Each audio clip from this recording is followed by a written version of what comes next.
Hello friends, good morning.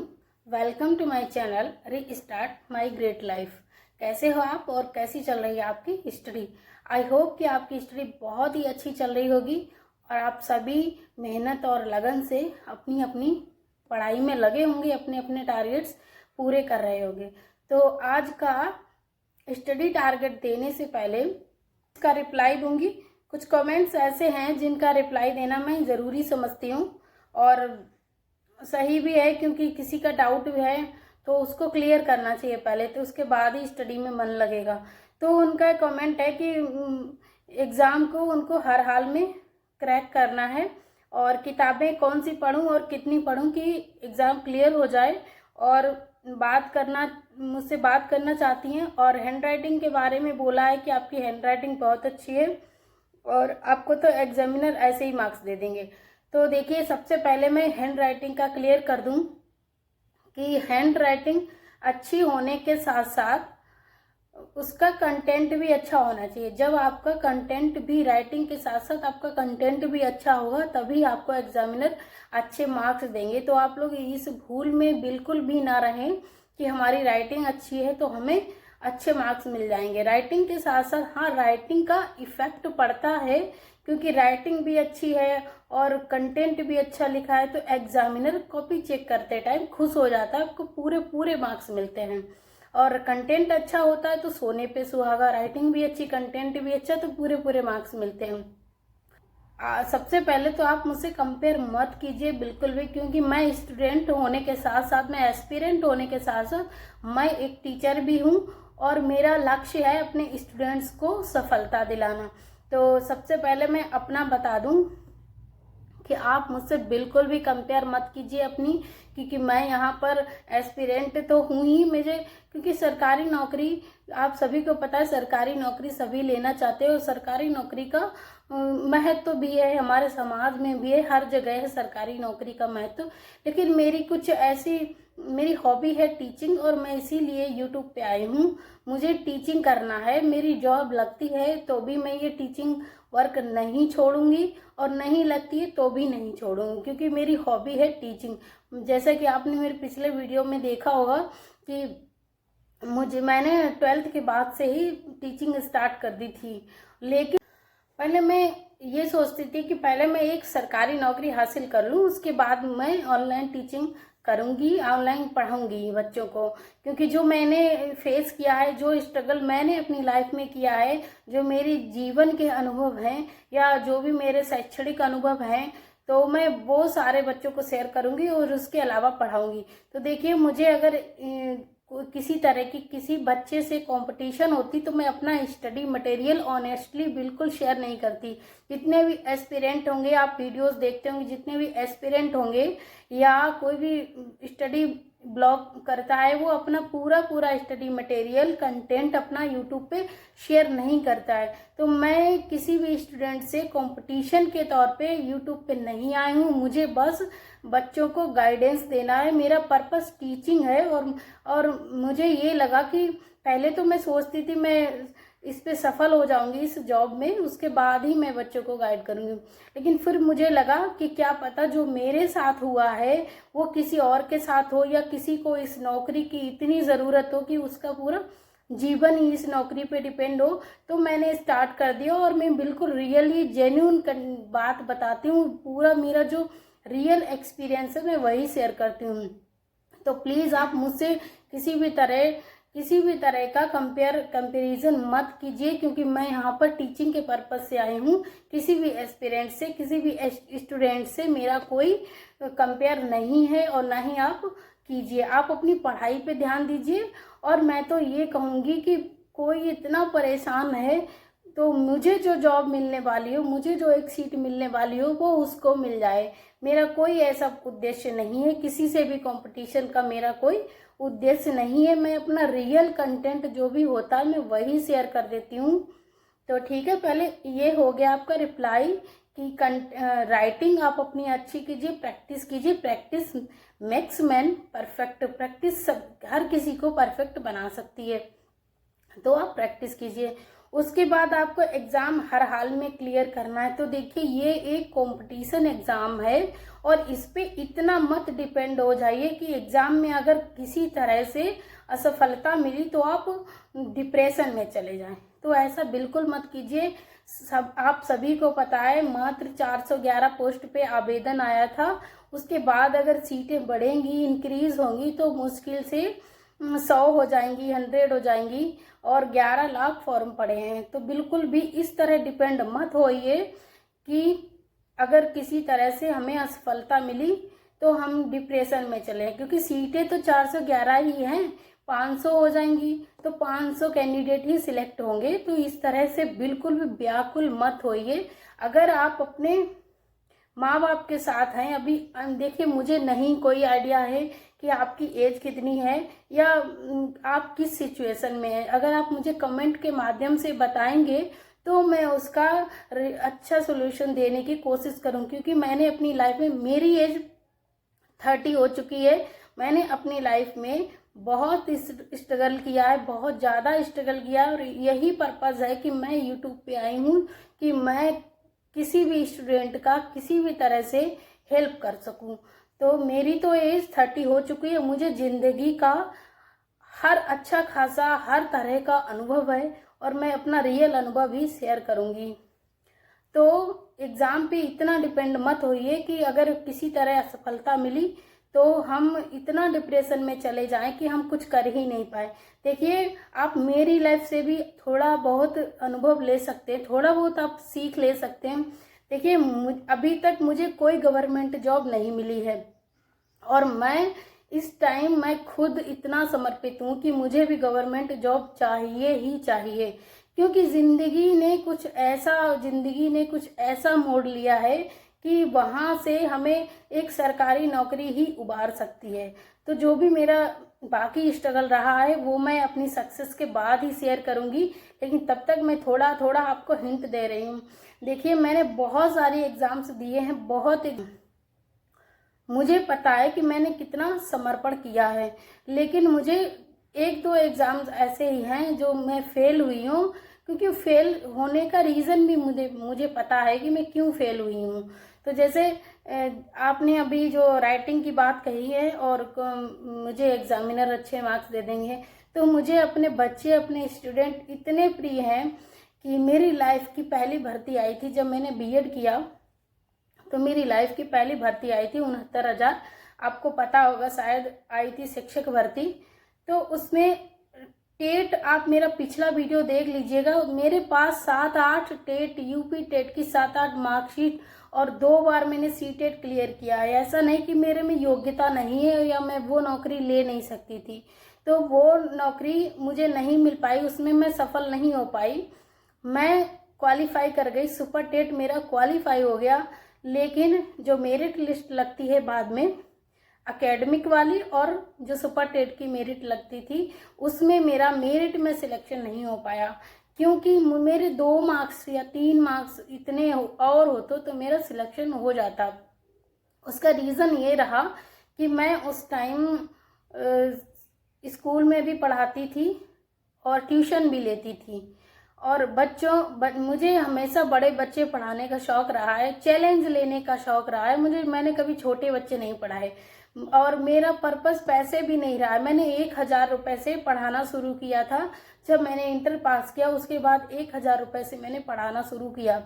देखिए मैं थोड़ा फास्ट बोलती हूँ, पढ़ाने का जो होता है कि मेरी हॉबी है पढ़ाना और मैं शुरू से पढ़ा रही हूँ, तो मैं थोड़ा फास्ट बोलती हूँ। हो सकता है आपको कोई प्रॉब्लम हो कि हाँ मैम इतना तेज बोलती हैं। तो मेरा मेन पर्पज़ नहीं था बिल्कुल कि मुझे सैलरी पे डिपेंड होना, कि मेरी हॉबी थी और मैं उस हॉबी के हिसाब से ही मैंने 1,000 रुपये में स्टार्टिंग कर दी थी पढ़ाना। उसके बाद जब मेरा सुपर टेट था, मैंने कोई स्कूल से छुट्टी नहीं ली, ना ही किसी ट्यूशन वाले बच्चे की छुट्टी की। मैं प्रॉपर सबको क्लास देती रही और मैंने अपनी स्टडी में टाइम नहीं दे पाया। और 2 दिन फिर लास्ट में जब 2-3 दिन बचे तो मैं पूरी रात और दिन जाग के मैंने अपनी तैयारी की थी।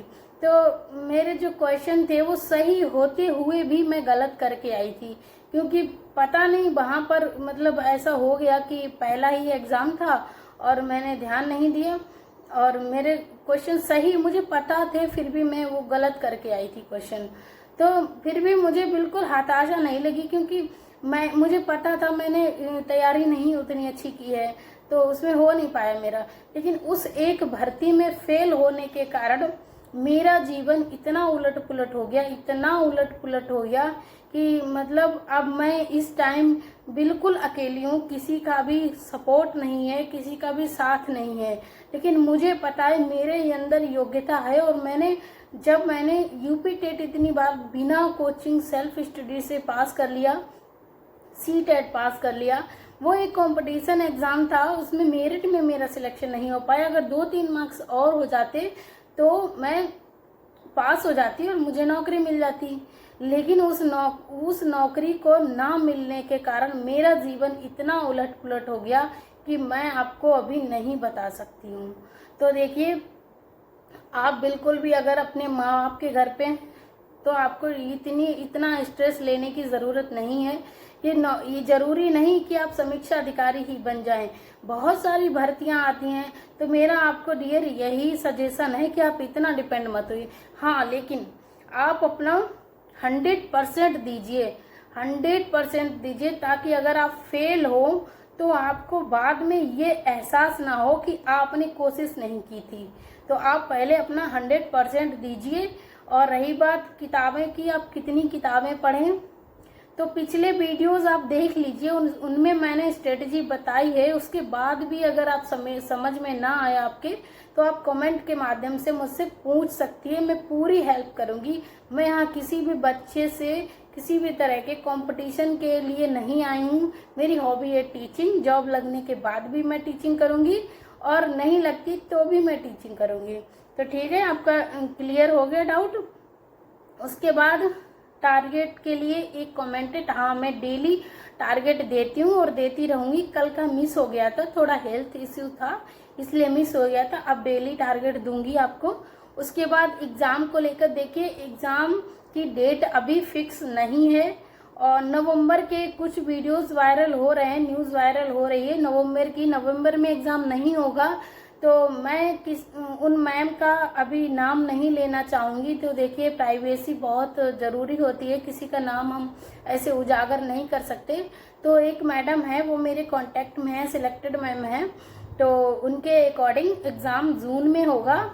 और जून में किसी भी 2 डेट हैं, एक 1 जून है, दूसरी 15 जून है। तो 1 जून को भी हो सकता है और 15 जून को भी हो सकता है। तो नवंबर के हिसाब से आप बिल्कुल भी तैयारी मत कीजिए कि नवंबर में होगा तो आप थोड़ी ढील दे दें और मेहनत कम करने लग जाएं। तो देखिए, मेहनत पूरी करनी है, और एग्ज़ाम 1 जून या 15 जून को हो जाएगा। और ज़्यादा से ज़्यादा अगर कोई समस्या होती है तो जुलाई में होगा, लेकिन जुलाई से पहले नहीं जाएगा। लेकिन अभी पूरा 90% चांस है कि एग्ज़ाम जून में ही होगा, 1 जून या 15 जून। तो ये तो हो गया एग्ज़ाम डेट। और मेंस एग्ज़ाम अगर जून में एग्ज़ाम हो जाता है तो उसके बाद 3 या 4 महीने बाद मेंस भी हो जाएगा। तो पढ़ें क्या आप? तो अभी आप प्रीलिम्स पे ज़्यादा फोकस कीजिए। मेंस वाला जो पोर्शन है उसमें सिर्फ शब्दावलियाँ देखिए और मुहावरे देखिए। तो ये तो एग्जाम को लेकर हो गया। उसके बाद स्टैंडर्ड बुक पढ़नी है या नहीं, कितना इम्पोर्टेंट है, ये कमेंट है। मैंने किसी का नाम नहीं लिया है, बस मैंने कमेंट का रिप्लाई दिया है। आप वीडियोस के माध्यम से समझ सकते हैं कि किसने कमेंट किया था। देखिए, स्टैंडर्ड बुक, मैं ये नहीं कहती आप स्टैंडर्ड बुक मत पढ़िए। स्टैंडर्ड बुक का महत्व तो शुरू से रहा है और हमेशा ही रहेगा, क्योंकि स्टैंडर्ड बुक प्रामाणिक बुक ही तैयारी का आधारभूत वो संसाधन है। तो स्टैंडर्ड बुक अगर आपके पास, आप बहुत ही मेहनती हैं, लगनशील हैं, आप तीन घंटे सो के अपना काम चला सकते हैं, तो आप स्टैंडर्ड बुक जरूर पढ़िए। और मैंने घटना चक्र इसलिए बताया है कि मैंने बहुत सारे टॉपर्स के वीडियोस देखे हैं जो सिलेक्ट हो चुके हैं। देखिए, जब हम सिलेक्ट हो जाते हैं तो वो हमें पता होता कि हमने इतना पढ़ा था और हम सिलेक्ट हो गए। तो मैंने टॉपर्स के वीडियोस देखे हैं, इसीलिए मैंने बताया। और मैंने खुद टॉपर्स के वीडियो देख के ही, जो अभी 11 फरवरी को एग्जाम हुआ था, वो टॉपर्स के वीडियो के अकॉर्डिंग ही मैंने सेल्फ स्टडी की थी। मैंने उसमें स्टैंडर्ड बुक तो मेरी पहले की पढ़ी हुई थी, जब मैंने यूपीएससी दिया था 2022 में। तो स्टैंडर्ड बुक मेरी पहले की पढ़ी हुई थी, लेकिन उस टाइम जब मैंने ये आरओ का एग्ज़ाम दिया था तो मैंने घटना चक्र और लूसेंट और किरण पब्लिकेशन इतना ही पढ़ के मैंने एग्ज़ाम दिया था। तो मेरा टारगेट 80 का था, तो मैंने लूसेंट पढ़ी थी, घटना चक्र पढ़ी थी और किरण पब्लिकेशन पढ़ी थी। इतने में मेरा जीएस हो गया था। लूसेंट का बहुत ही लूसेंट एक कंप्लीट बुक है, मुझे लगता है लूसेंट में सभी पोर्शन सभी विषय कंप्लीटली दिए गए हैं। लूसेंट मस्ट है, सबको बहुत पढ़नी चाहिए, जितनी बार हो सके आप लूसेंट पढ़िए, शॉर्ट नोट बनाइए उसके अलावा घटना चक्र तो आधार ही है इस परीक्षा का। घटना चक्र में आपको बिल्कुल ये बताया गया है कि इसमें प्रश्न किस तरह के पूछे जाते हैं, तो उसमें प्रश्न बताएंगे, उसके नीचे जो व्याख्या दी गई है उसको आपको जरूर पढ़ना है, क्योंकि व्याख्या में एक क्वेश्चन तो पूछा गया है, उसका आंसर भी दिया गया है। व्याख्या पढ़ने से कई सारे क्वेश्चन कंप्लीट हो जाते हैं। मैंने ऐसा किया था और मुझे उसका लाभ भी मिला। तो स्टैंडर्ड पहले आप लूसेंट, किरण पब्लिकेशन और घटना चक्र पढ़िए। अगर आप इसको पढ़ने के बाद आपके पास समय बचता है तो स्टैंडर्ड बुक जरूर पढ़िए। तो इतना तो जीएस के लिए हो गया। और हिंदी में सभी को पता है कि हिंदी में 6 टॉपिक आते हैं। हिंदी में वो 6 टॉपिक अगर आप कंप्लीट कर लेंगे तो आपकी तैयारी बहुत अच्छी हो जाएगी। अगर अच्छे से तैयार कर लेंगे तो 60 में 60 अंक आना कोई बड़ी बात नहीं है, कोई मुश्किल भी नहीं है। तो इतना तो ये हो गया। तो ठीक है, तो अब पहले तो मैं आपको ये क्लियर कर दूं कि एग्ज़ाम में 100% देना है। अगर फेल होते हैं तो ऐसी स्थिति ना आ जाए कि हम डिप्रेशन में चले जाएं। देखिए सीटें तो लिमिटेड हैं, फॉर्म 11 लाख से ज़्यादा पड़े हैं, तो उतने ही तो कैंडिडेट सिलेक्ट होंगे जितनी सीटें हैं। तो और भी एग्ज़ाम है, ऐसा नहीं है बस एक समीक्षा अधिकारी ही है। देखिए समीक्षा अधिकारी के लिए होड़ इसलिए लगी है, ये एक स्टेबिलिटी है, क्योंकि इसमें क्या है, एक ही जगह रह के जॉब करनी है, कभी कोई ट्रांसफ़र नहीं होता है। और सबसे बड़ा मोटिवेशन क्या होता है, सैलरी। इसमें एक ऑफिशियल वर्क है, ऑफिस में बैठ के एसी में बैठ के अच्छा काम करना है और अधिकारी, राजपत्रित अधिकारी के लेवल की जॉब है। आपके नाम के आगे अधिकारी भी लग जाएगा। और सचिवालय की जॉब है, जो उत्तर प्रदेश शासन का आधारशिला है, आधार है उत्तर प्रदेश शासन का। तो एक बहुत ही अच्छी जॉब है, भव्य जॉब है, मैं तो शानदार जॉब है। तो इसलिए इसकी होड़ लगी हुई है। और जब से ये कोरोना काल आया, कोरोना के बाद में जो ऑनलाइन टीचिंग का जो क्रेज़ बढ़ा है, उसमें ये समीक्षा अधिकारी ज़्यादा हाईलाइट हुआ। जब मैंने 2016 में एग्ज़ाम दिया था तो मुझे भी इसके बारे में कुछ नहीं पता था, क्योंकि उस टाइम मैंने ऐसे ही एग्ज़ाम दे दिया था। तब मेरा 2 नंबर से रह गया था, मेरी जो कट ऑफ गई थी मुझे क्लियर याद नहीं है, 2016 की बात है। उस टाइम मैंने बिल्कुल नहीं पढ़ा था। मेरा बेटा एक साल का भी नहीं होगा, तब मैंने 2016 में ये एग्ज़ाम दिया था। मेरे पास फ़ोन नहीं था, बस मुझे ये लगा था कि मैंने ग्रेजुएशन किया है, मुझे जॉब चाहिए, तो जो भी वैकेंसी आती थी मैं फॉर्म डाल देती थी। लेकिन उतना समर्पित होकर नहीं पढ़ती थी, घर परिवार में रहती थी, बच्चा भी एक ही बच्चा है, उसको भी संभालती थी, ट्यूशन भी पढ़ाती थी, स्कूल में भी पढ़ाती थी। तो मैंने इतना समर्पित होकर पढ़ाई ही नहीं की थी कि मेरा सिलेक्शन हो जाता, और इसके बारे में मुझे पता भी नहीं था। तो आप लोग इससे भी सीख ले सकते हैं कि आपने ग्रेजुएशन किया है और आप कोई फॉर्म डाल रहे हैं तो आप उसकी लगन से तैयारी कीजिए, उसको समय दीजिए, मेहनत कीजिए। अगर आप समय नहीं देंगे, मेहनत नहीं करेंगे तो सिलेक्ट नहीं हो पाएंगे, और लास्ट में धीरे धीरे करके ऐसी सिचुएशन आ जाएगी कि आपको फिर उसके पीछे पड़ना पड़ेगा, क्योंकि कोई भी नौकरी है ऐसे नहीं मिलती, और ये लाइफ बड़ी क्रिटिकल है। बिना सरकारी नौकरी के आपको सम्मान नहीं मिलने वाला है। जिन लोगों के लिए आप अपना समय बर्बाद कर रहे हैं, उनको खुश करने के लिए समय बर्बाद कर रहे हैं, परिवार को इतना देख, यही परिवार, मैं ये माँ बाप को छोड़कर यही परिवार जब आप सफल नहीं होंगे, आपके पास एक सरकारी नौकरी नहीं होगी, तो यही परिवार आपका साथ छोड़ देगा। जिन दोस्तों के लिए आप समय बर्बाद करते हैं, जब आपको आर्थिक मदद की ज़रूरत होगी, कोई दोस्त आगे हाथ नहीं बढ़ाएगा, कोई दोस्त आगे बढ़ के नहीं आएगा। तो इसलिए ये मेरा अपना अनुभव है। तो इसलिए आपने अगर ग्रेजुएशन किया है और समीक्षा अधिकारी के लिए फॉर्म डाला है तो आप अपनी जी जान से मेहनत कीजिए, लगन से पढ़िए। सिलेक्शन हो जाता है, बहुत अच्छी बात है। अगर नहीं भी होता है किसी कारणवश तो ऐसी स्थिति ना आए कि हमें पछतावा हो। और भी वैकेंसीज ऐसी आती हैं जिनमें आप फॉर्म अप्लाई कर सकते हैं, और जो आपने पढ़ाई की है समीक्षा अधिकारी के लिए उसका लाभ आप किसी दूसरी एग्जाम में ले सकते हैं, क्योंकि जीएस सेम होता है।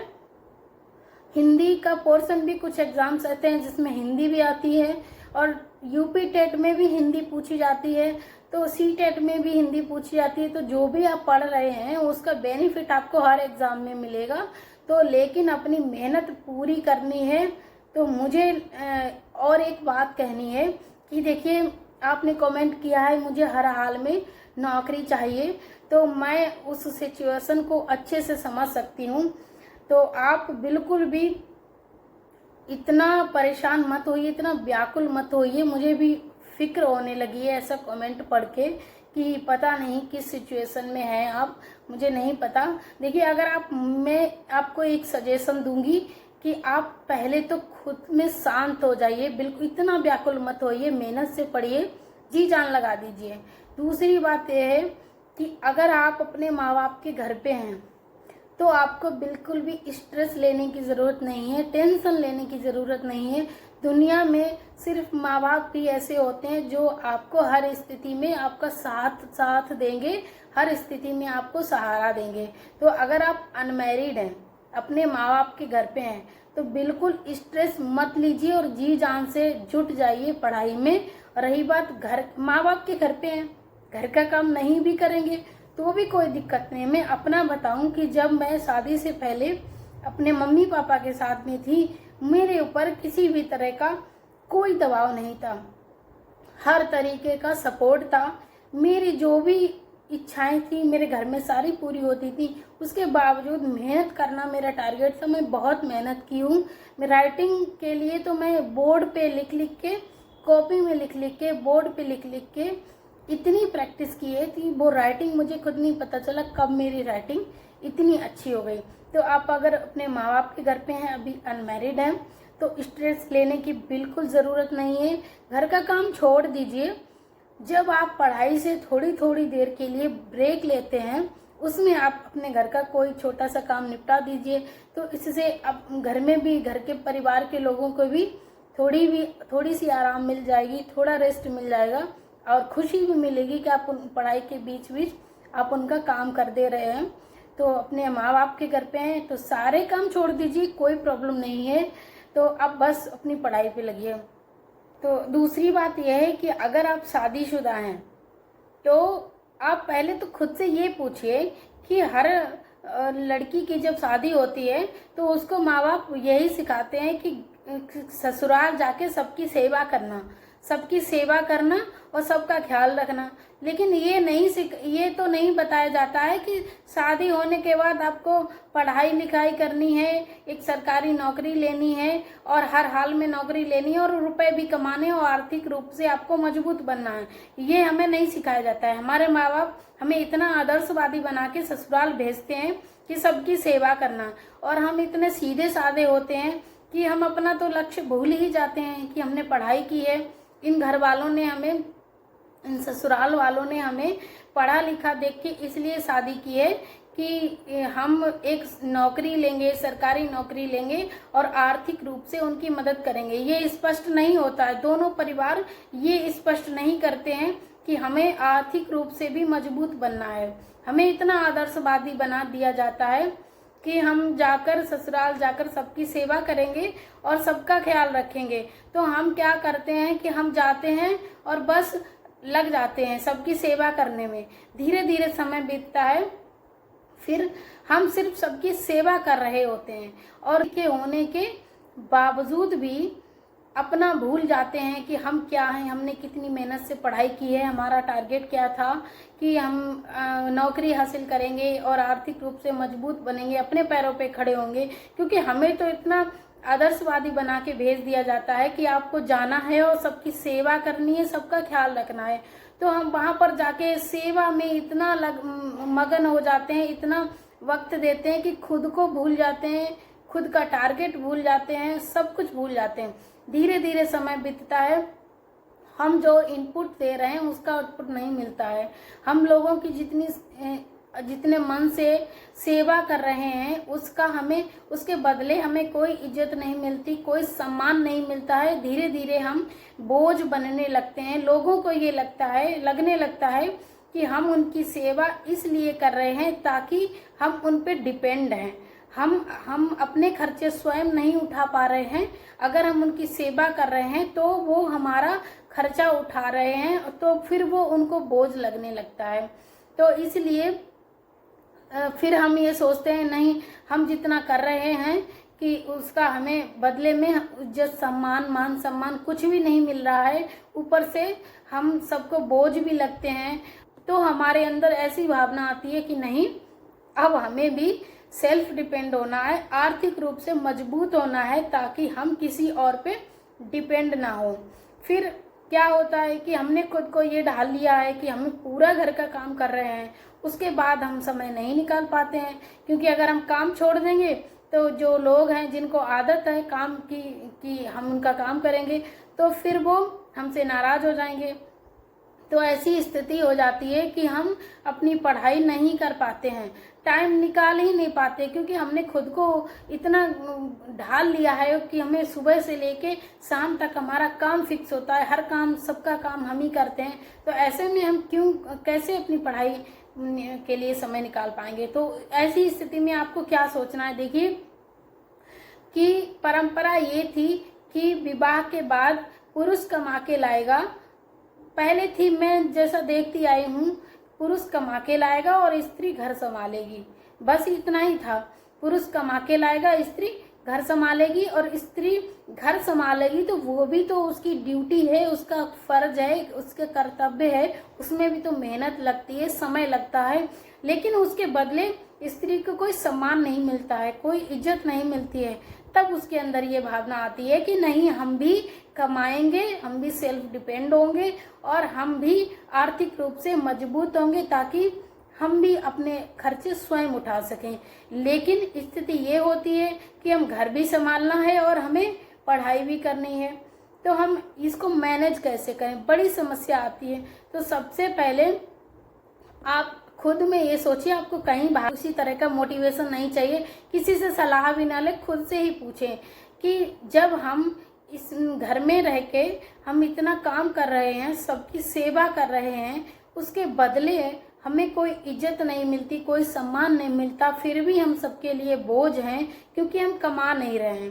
तो हमें फिर इतना इन्वॉल्व होने की ज़रूरत नहीं है, इतना सोचने की ज़रूरत नहीं है कि ऐसे अपनों की फिर ज़रूरत ही क्या है कि जिनका हम काम कर रहे हैं, जिनके लिए हम अपना समय दे रहे हैं, अपना जीवन पूरा दांव पे लगा रहे हैं, अपना कैरियर हमने छोड़ दिया, अपना टारगेट छोड़ दिया है। तो फिर ऐसे लोगों से हमें क्या, आपको क्या करना है कि आप देखिए, आप ना तो घर छोड़ सकते हैं, ना परिवार छोड़ सकते हैं, ना ही अगर आपने घर छोड़ा, परिवार छोड़ा, तो समझ लीजिए ये समाज आपको जीने नहीं देगा। अब आपको करना क्या है कि खुद को भी साबित करना है, अपना सपना भी पूरा करना है और आपको सेल्फ डिपेंड भी होना है, एक नौकरी भी हासिल करनी है। और घर के काम का इतना बोझ है कि आप समय नहीं निकाल पा रहे हैं। तो आपको क्या करना है कि जो ज़रूरी काम है वो काम करने हैं, उसके बाद जो ज़रूरी काम नहीं है वो काम नहीं करने हैं।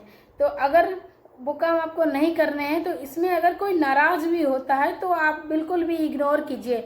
कोई कुछ कहता है आप सुनिए ही मत। जो ज़रूरी काम है वो निपटाइए, जैसे खाना बनाना हुआ, बर्तन धोना हुआ, कपड़े धोना हुआ, बस इतना काम करिए। वो भी आप ब्रेक लेके, अपना पढ़ाई से ब्रेक लेके आपको इतना काम करना है बस। उसके अलावा आप अननेसेसरी काम जितने भी हैं सबको छोड़ दीजिए।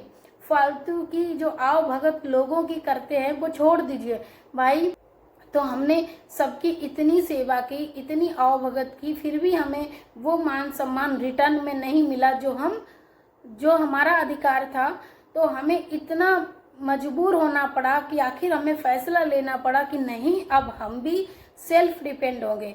तो आप कोई भी नाराज़ होता है, आप इग्नोर कीजिए, कौन क्या कहता है इग्नोर कीजिए। जब आप सफल हो जाएंगे, एक नौकरी हासिल कर लेंगे, तो फिर आपसे कोई नहीं नाराज़ होगा, आप किसी के लिए बोझ ही नहीं रह जाएंगे, फिर सब कुछ ठीक हो जाएगा। तो अभी बस एक ही रास्ता, इग्नोर कीजिए, जो ज़रूरी काम है वो कीजिए, अननेसेसरी काम छोड़ दीजिए, और कोई रास्ता नहीं है। रात में पढ़िए, क्योंकि आपको अपने लिए पढ़ना है, अपने सपने पूरे करने हैं, सेल्फ डिपेंड होना है, किसी पे निर्भर नहीं रहना है। तो सब कुछ जब आपके लिए अपने लिए करना है, तो आप मेहनत से मत डरिए, रात में पढ़िए, सुबह पढ़िए 3 बजे उठ के। मैं तो ऐसा ही करती हूँ, सुबह 3 बजे उठ के पढ़िए, रात में जब तक आपको नींद ना आए तब तक पढ़िए। तो बस इतना ही था। इसके बाद भी अगर किसी भी तरह की कोई समस्या है तो आप कमेंट के माध्यम से बताइएगा। तो अब स्टार्ट करते हैं आज का daily study target. I hope आपको ये मोटिवेशन, मेरी ये बातें अच्छी लगी होंगी। अच्छी लगी हैं तो कमेंट में बताइएगा। और चलिए अब स्टार्ट करते हैं आज का डेली स्टडी टारगेट। तो चलिए फ्रेंड्स स्टार्ट करते हैं डेली स्टडी टारगेट। एक दिन का टारगेट मिस हो गया है तो कोई दिक्कत नहीं, मुझे हेल्थ इशू था, तो आज से फिर से स्टार्ट करते हैं।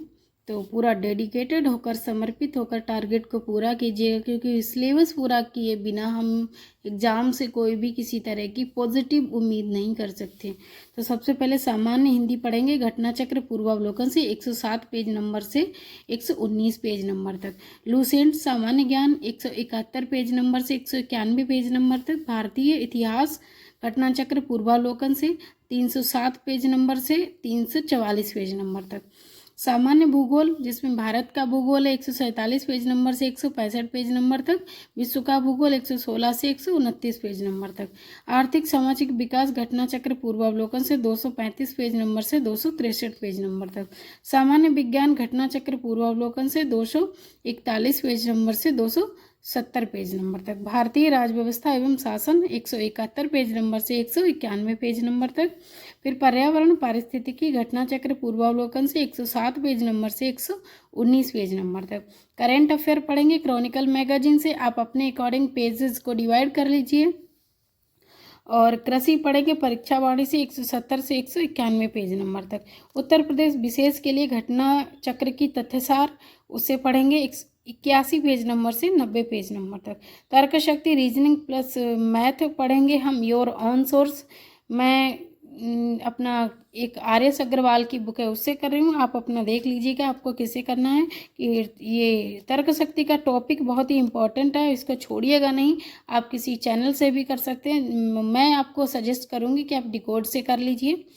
और जनगणना एवं नगरीकरण परीक्षा वाणी से करेंगे 75 पेज नंबर से 84 पेज नंबर तक। आर्थिक सर्वेक्षण क्रॉनिकल प्रारंभिकी से इम्पोर्टेंट टॉपिक तैयार करेंगे। तो ये रहा आपका आज का स्टडी टारगेट। तो पूरा लगन से इसको कंप्लीट करिएगा। Thank you.